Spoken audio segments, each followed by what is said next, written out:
जय गुरुदेव, जय माँ गायत्री। आप सभी को प्रणाम। आज हम सभी सुनेंगे गायत्री पर ब्रह्म परमात्मा की विश्वव्यापी महाशक्ति और उसका प्रकाश पुंज।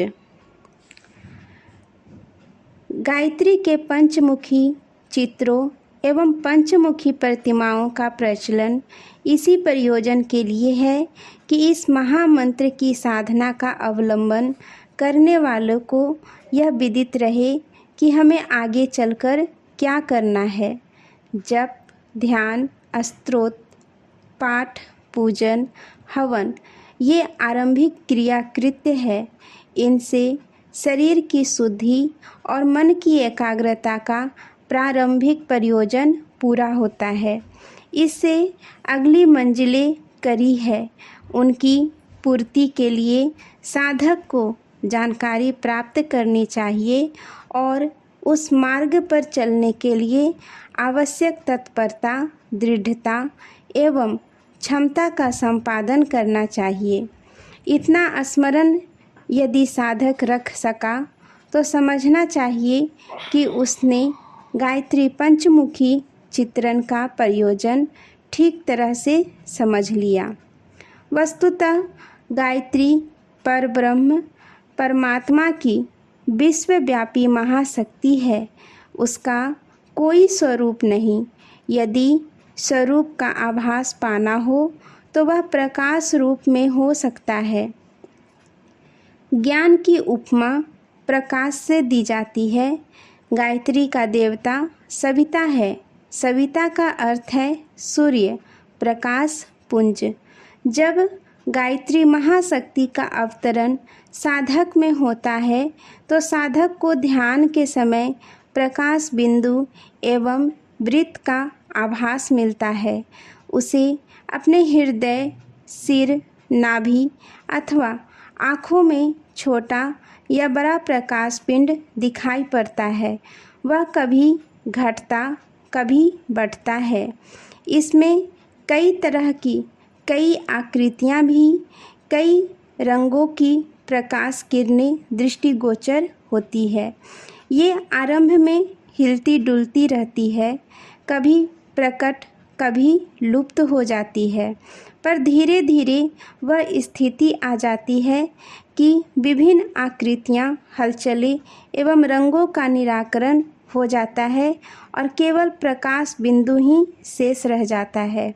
प्राथमिक स्थिति में यह प्रकाश छोटे आकार का एवं स्वल्प तेज का होता है, किंतु जैसे जैसे आत्मिक प्रगति ऊर्ध्वगामी होती है वैसे वैसे प्रकाश वृत्त बड़े आकार का, अधिक प्रकाश का, अधिक उल्लास भरा दिखता है।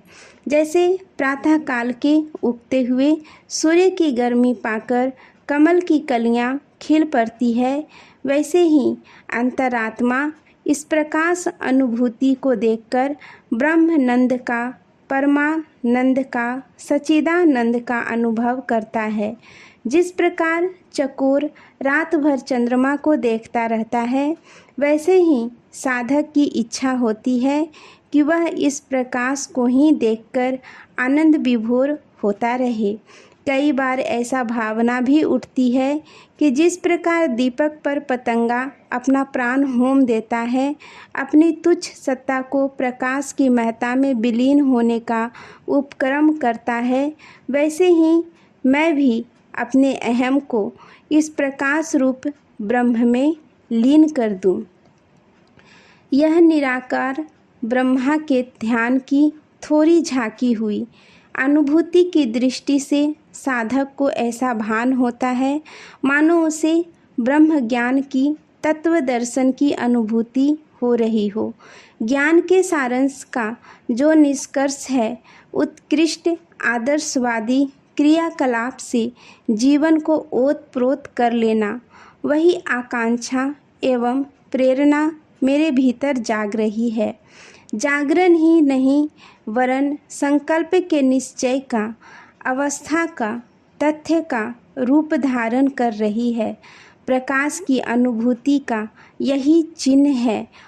माया मोह और स्वार्थ संकीर्णता का अज्ञान तिरोहित होने से मनुष्य विशाल दृष्टिकोण से सोचता है और महान आत्माओं जैसी साहसपूर्ण गतिविधियां अपनाता है। उसे लोभी और स्वार्थी, मोहग्रस्त, मायाबद्ध लोगों की तरह परमार्थ पथ में साहसपूर्ण कदम बढ़ाते हुए न तो झिझक लगती है और न संकोच होता है। जो उचित है उसे करने के लिए, अपनाने के लिए निर्भीकतापूर्वक साहस भरे कदम उठाता हुआ श्रेय पथ पर अग्रसर होने के लिए द्रुत गति से बढ़ चलता है। यह तो गायत्री रूपी परम ब्रह्म सत्ता के उच्च स्तरीय ज्ञान एवं ध्यान का स्वरूप हुआ। प्रारंभिक स्थिति में ऐसी उच्च स्तरीय अनुभूतियाँ संभव नहीं। उस दशा में प्रारंभिक क्रम ही चलाना पड़ता है। जप, पूजन, ध्यान, स्तवन, हवन जैसे शरीर साध्य क्रियाकलाप ही प्रयोग में आते हैं। तब चित्र या प्रतिमा का अवलंबन ग्रहण किए बिना काम नहीं चल सकता। प्रारंभिक उपासना साकार माध्यम से ही संभव है। निराकार का स्तर काफ़ी ऊंचे उठ जाने पर आता है। उस स्थिति में भी प्रतिमा का विरोध या परित्याग करने की आवश्यकता नहीं पड़ती, वरन उसे नित्य कर्म में सम्मिलित रखकर संचित संस्कार को बनाए रखना पड़ता है। इमारत की नींव में कंकड़ पत्थर भरे जाते हैं। नींव जम जाने पर तरह तरह की डिजाइनों की इमारतें उस पर खड़ी होती है। नींव में पड़े हुए कंकड़ पत्थर की दृष्टि से ओझल हो जाते हैं, फिर भी उनका उपहास उड़ाने, परित्याग करने या निकाल फेंकने की आवश्यकता नहीं पड़ती, वरन यह मानना पड़ता है कि उस विशाल एवं बहुमूल्य इमारत का आधार वे नींव में भरे हुए कंकड़ पत्थर ही है। साकार उपासना की आध्यात्मिक प्रगति को भी नींव भरना कहा जा सकता है।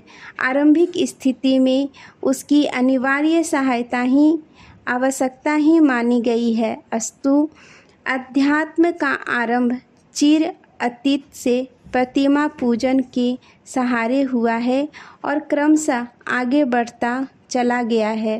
गायत्री महाशक्ति की आकृति का निराधारण भी इसी संदर्भ में हुआ है। अन्य देव प्रतिमाओं की तरह उसका विग्रह भी आदिकाल से ही ध्यान एवं पूजन में प्रयुक्त होता रहा है। सामान्यतः एक मुख और दो भुजा वाली मानव आकृति की प्रतिमा ही अधिक उपयुक्त है। पूजन और ध्यान उसी का ठीक बनता है। सगी माता मानने के लिए गायत्री को भी वैसे ही हाथ पैर वाली होना चाहिए जैसा कि साधक का होता है। इसलिए ध्यान एवं पूजन में सदा से दो भुजाओं वाली और एक मुख वाली पुस्तक एवं कमंडल धारण करने वाली हंसवाहिनी गायत्री माता का प्रयोग होता रहा है, किंतु कतिपय स्थानों में पंचमुखी प्रतिमा एवं चित्र भी देखे जाते हैं।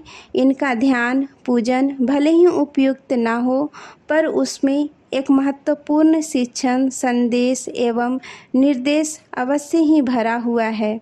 हमें उसी को देखना, समझना चाहिए। आज के लिए यहीं तक। आप सभी को धन्यवाद। जय गुरुदेव।